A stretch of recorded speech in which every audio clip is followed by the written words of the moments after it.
அகர முதல எழுத்தெல்லாம் ஆதிபகவன் முதற்றே உலகு. நூல் காஞ்சி இணையதள பெருமக்களுக்கு என் அன்பின் பெரு வணக்கம். நாம் தொடர்ந்து நூல் காஞ்சி இணையதளத்தில் சிறந்த தமிழ் அறிஞர்களை பற்றி சிந்தித்து வருகிறோம். அந்த வகையில் இன்றைக்கு நாம் சிந்திக்க இருக்கக்கூடிய தமிழ் பேரறிஞர் சதாசிவ பண்டாரத்தார். தி.வை. சதாசிவ பண்டாரத்தார். திருப்புறம்பயம் வைத்தியலிங்கம் சதாசிவ பண்டாரத்தார். இந்த திருப்புறம்பயத்தை சதாசிவ பண்டாரத்தாருடைய ஊர் என்று தெரிந்து கொண்ட பிறகு நான் திருப்புறம்பயத்துக்கே போய் அங்க இருக்கக்கூடிய சிவாலயத்தையும் அந்த ஊரையும் சுத்தி வந்தேன். இந்த சதாசிவ பண்டாரத்தை நான் எப்ப அறிந்து கொண்டேன் என்றால், நான் கல்லூரியில 3வது ஆண்டு படித்துக் கொண்டிருந்த போது பக்கத்து வீட்டுல, எங்க வீட்டுக்கு பக்கத்து வீட்டுல பொன்னியின் செல்வனை கல்கியில வந்த பொன்னியின் செல்வனை அப்படியே இதழ்கள் இருந்து தொகுத்து வைத்திருந்தார்கள். அவங்க வீட்டுல இருந்து என் தங்கை அந்த புத்தகத்தை எனக்கு எடுத்துக்கொண்டு கொடுத்தார். அப்ப நான் பொன்னியின் செல்வனை கல்லூரி காலத்துல படிச்சேன்.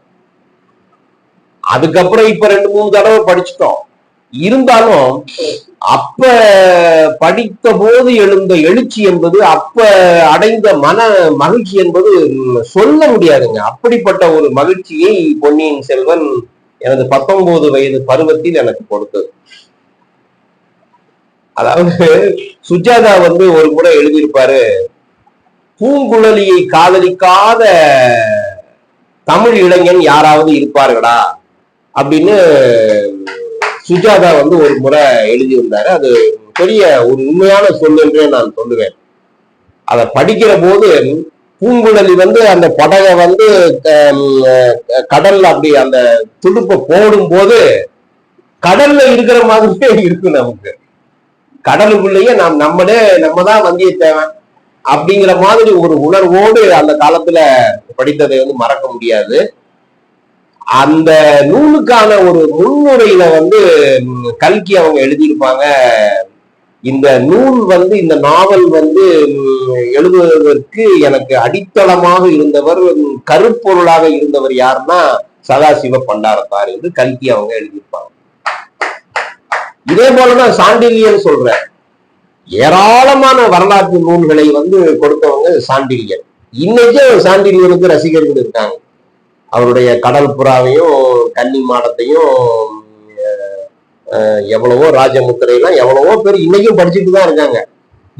இதுக்கெல்லாம் அவர் என்ன சொல்றாருன்னா, இதுக்கெல்லாம் அடிப்படையா இருந்தவர் யாருன்னா சதாசிவ பண்டாரத்தார். கலைஞர், முத்தமிழ் அறிஞர் கலைஞரே சொல்றார், சதாசிவ பண்டாரத்தாருடைய குறிப்புகளினுடைய அடிப்படையில தான் இந்த நூல் உருவாகி இருக்கு அப்படின்னு சொல்றாரு. அந்த வகையில நான் சதாசிவ பண்டாரத்தை மிகவும் நேசிக்கிறேன்.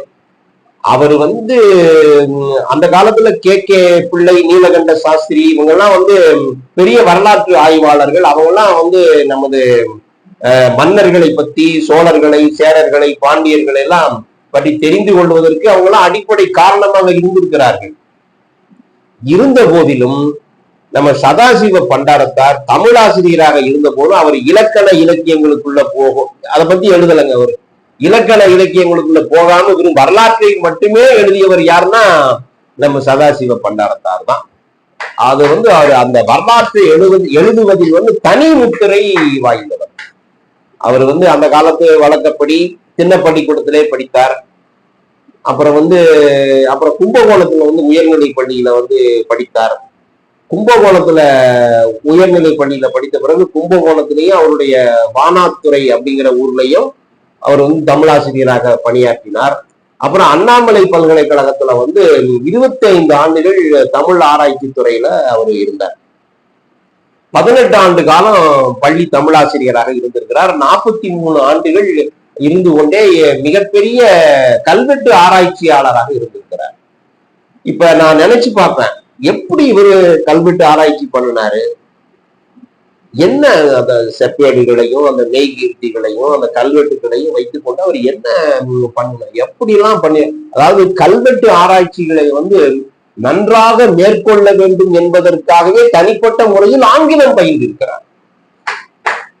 ஆங்கிலம் பயிலாமல் கல்வெட்டுகளை வந்து நம்ம வந்து வெளியிட முடியாது அப்படின்னு சொல்லிட்டு நன்றாக ஆங்கிலம் பயின்று கல்வெட்டுகளை எல்லாம் நல்ல ஆராய்ச்சி பண்ணி நிறைய அவரு, நான் என்ன சொல்றேன்னா, ஒரு உள்ளம் திறந்து நான் பேசுறேன்.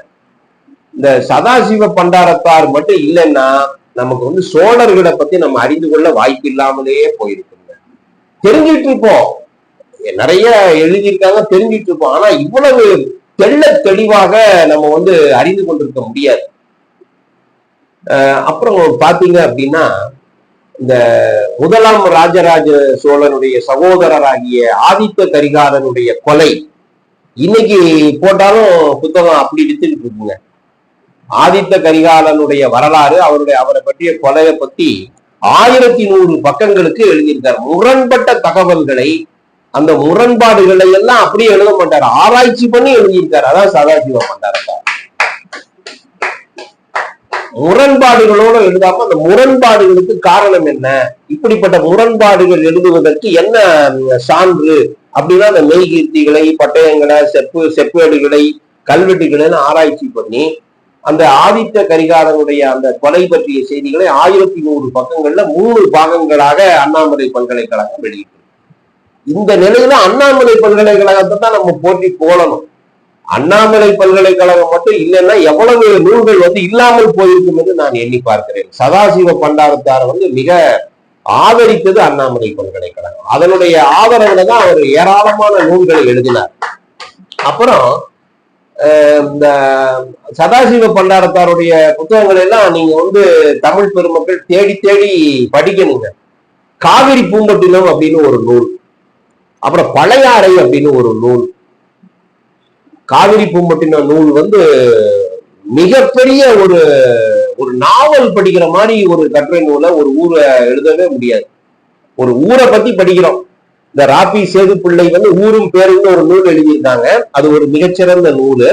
அந்த நூலுக்கெல்லாம் வந்து ஒரு முன்னோடியாக இருந்தது வந்து ஆராய்ச்சி தன்மையோடு அமைந்த நூல் என்று சதாசிவ பண்டாரத்தாருடைய நூலை சொல்லலாம்.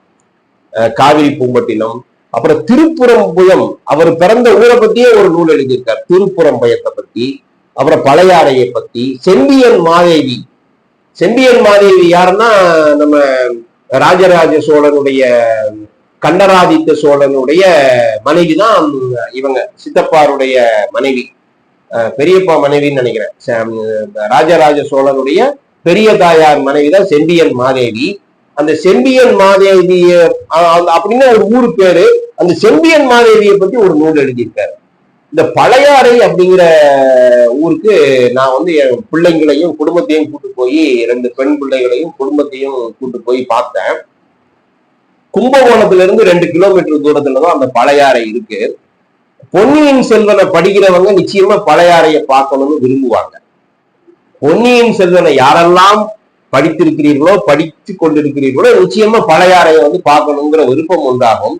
அந்த பழையாறை ராஜராஜ சோழன் காலத்துல 7ஆம் நூற்றாண்டு அந்த காலத்துல வந்து அது வந்து பழையாறை என்று அழைக்கப்பட்டது. அதுக்கப்புறம் நந்திபுரம் என்று அழைக்கப்பட்டிருக்கிறது. ராஜராஜ சோழன் காலத்துல ராஜேஸ்வரம் என்று அழைக்கப்பட்டிருந்ததாக சொல்றாங்க. இப்ப பழையாறைன்னு பேரோட தான் இப்ப விளங்கி கொண்டிருக்கிறது. கும்பகோணத்துல இருந்து 2 கிலோமீட்டர் தூரத்துல இருக்கு. மிக அருமையான கோவிலுங்க.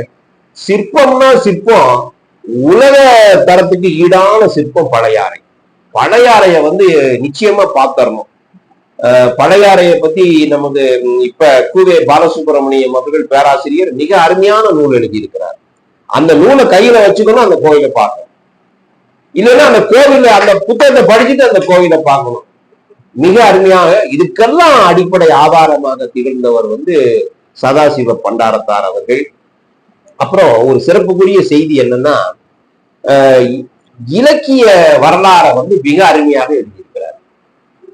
இலக்கிய வரலாறு, அதாவது 2ஆம் நூற்றாண்டு, 3ஆம் நூற்றாண்டு, 6ஆம் நூற்றாண்டு வரலாறு வரைக்கும் ஒரு இலக்கிய வரலாறு. அதுக்கப்புறம் 13, 14, 15 இலக்கிய வரலாறு. மொத்தத்துல தமிழ் இலக்கிய வரலாறை படிப்பது ஒரு நாவலை போல, ஒரு ஒரு ஒரு ஒரு நவீனத்தை போல, ஒரு எழுச்சியோடும் புத்துணர்ச்சியோடும் படிக்கலாம் என்றால் சதாசிவ பண்டாரத்தாருடைய நூலை படிக்கலாம். தமிழ் இலக்கிய வரலாறை யாரெல்லாம் படிக்க வேண்டும் என்று எண்ணுகிறீர்களோ அவர்களுக்கெல்லாம் வழிகாட்டி சதாசிவ பண்டாரத்தார் தான். அப்புறம் பாண்டியர் வரலாறையும் அவர் மிக அருமையாக எழுதிவிட்டார். பாண்டியர் வரலாற கடைச்சங்க காலத்திலிருந்து 17ஆம் நூற்றாண்டு வரைக்கும் பாண்டிய வரலாறை எழுதியிருக்கிறார். ஒவ்வொன்றும் இன்னைக்கு சொல்ல போனா உடனே படிக்கணுங்கிற ஆர்வம் ஏற்படும். பிற்கால சோழர் வரலாறு மிக அருமையாக எழுதியிருக்கிறார். ராஜராஜ சோழனை பத்தி மிக அருமையாக மிக தெளிவாக எழுதியவர் சதாசிவ பண்டாரத்தார் தான். ராஜேந்திர சோழரை பத்தி, ராஜராஜ சோழனை பத்தி, செம்பியன் மாதேவியை பத்தி, கண்டராதித்தரை பத்தி, ஆதித்த கரிகாலனை பத்தி, இன்னைக்கு பாண்டியர் வரலாறு பத்தியும் பாண்டியர்களை பத்தியும் சோழர்களை பத்தியும் இவ்வளவு நவீனங்களும் இவ்வளவு நாவல்களும் படிச்சுட்டு அந்த படித்த இடங்களை எல்லாம் பார்க்க போறதுக்கான தமிழர்களுக்கு ஒரு ஆர்வம் ஏற்பட்டிருக்கிறது என்றால் அதற்கெல்லாம் அடிப்படை காரணமாக இருப்பவர் சதாசிவ பண்டாரத்தார் தான். அந்த சதாசிவ பண்டாரத்தாருடைய நூல்கள் மிகச் சிறப்புக்குரியவை. அந்த சதாசிவ பண்டாரத்தாருக்கு திருவள்ளுவர் கழகம், மதுரையில் இருக்கக்கூடிய திருவள்ளுவர் கழகம் ஆராய்ச்சி அறிஞர் என்ற பட்டத்தை வழங்கி இருக்கிறது. அதாவது கல்வெட்டுக்காகவே வாழ்ந்தாருங்க. 43 ஆண்டு கால கல்வெட்டு பணி, ஆராய்ச்சி பணி, அந்த இலக்கிய வரலாறு உண்மையிலேயே சொல்றேன், எவ்வளவோ பேராசிரியர்கள் எழுதியிருக்கிறாங்க. எவ்வளவோ இலக்கிய வரலாறு இன்னைக்கு வரைக்கும் கிட்டத்தட்ட தமிழ் இலக்கிய வரலாறு 200க்கும் மேற்பட்ட பேராசிரியர்கள் எழுதப்பட்டிருக்கிறது. அதுக்கெல்லாம் தலையாய நாம் படிச்சிருந்த மிகவும் ரசித்தது சதாசிவ பண்டாரத்தாருடைய தமிழ் இலக்கிய வரலாறு தான். பிற்கால சோழர் வரலாறை நம்ம தலை மேல வச்சு கொண்டாடணும். அதுபோல அண்ணாமலை பல்கலைக்கழகம் சதாசிவ பண்டாரத்துக்கு மிக ஆதரவு நல்கி இருக்கிறது. சிதம்பரநாதன் முதலிய சிதம்பரநாதன் செட்டியார், ஆனா சிதம்பரநாதன் செட்டியார் ஒரு குறிப்படி இருக்கிறாருங்க. இந்த தமிழ் இலக்கிய வரலாறுல அந்த உள்ளடக்கம், அதனுடைய பெயர்கள் இதெல்லாம் எழுதணும் அப்படின்னு அண்ணாமலை பல்கலைக்கழகம் பொருள், அந்த இலக்கிய வரலாற்றினுடைய பொருள், உள்ளடக்கம் இதெல்லாம் எழுதணும்னு ஒரு திட்டம் வச்சிருக்கிற போது இத சரியா செய்வதற்கு சதாசிவ பண்டாரத்தார் தான் பொருத்தமானவர் என்று சிதம்பரநாதன் செட்டியார் ஒரு குறிப்பு எழுதியிருக்கிறார். இப்படி உள்ளடக்கத்தை அப்புறம் இந்த கால ஆராய்ச்சியில பெரிய மன்னராக விளங்கி இருக்கிறார். நாலடியாரெல்லாம் 6ஆம் நூற்றாண்டு அப்படிங்கும் போது ஒரு 8ஆம் நூற்றாண்டுன்னு எழுதியிருக்கிறார். அப்புறம் இரட்டை புலவர்கள்னு சொல்லுவாங்க தமிழ்ல. ஒருத்தர் குருடரு, ஒருத்தர் நொண்டியுமாங்க. இதெல்லாம் அவர் ஒத்துக்கொள்ளவில்லை, இதெல்லாம் ஒத்துக்கொள்ளல.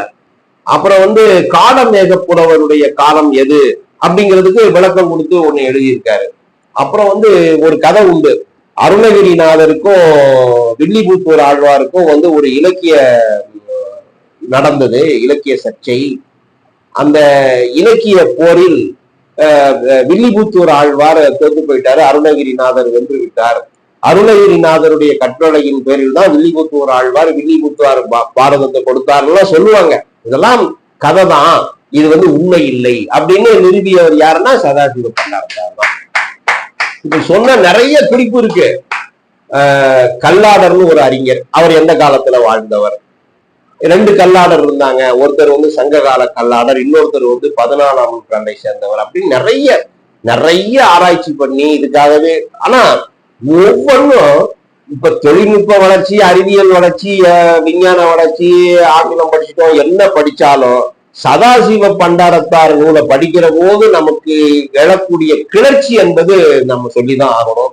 அப்பேற்பட்ட சதாசிவ பண்டாரத்தாருடைய நூல்களை தமிழ் பெருமக்கள் படித்து ஆய்ந்து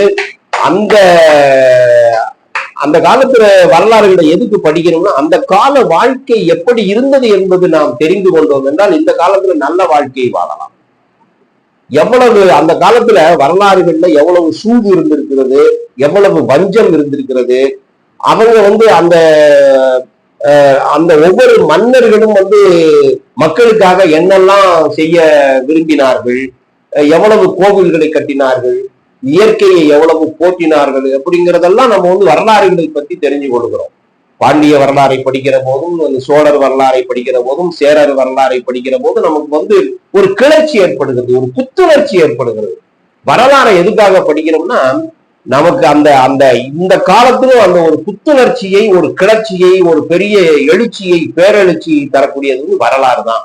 அந்த வரலாறை ஆய்வு செய்வதற்காகவே இயற்கை கொடுத்த பெரிய வரம் என்று சதாசிவ பண்டாரத்தை அறை நம்ம போற்றி புகழலாம். வாழ்க அவருடைய புகழ் என்று கூறி நூல்காஞ்சி இணையதள பெருமக்களுக்கு என் நன்றியையும் வாழ்த்தையும் தெரிவித்துக் கொள்கிறேன். நன்றி, வணக்கம்.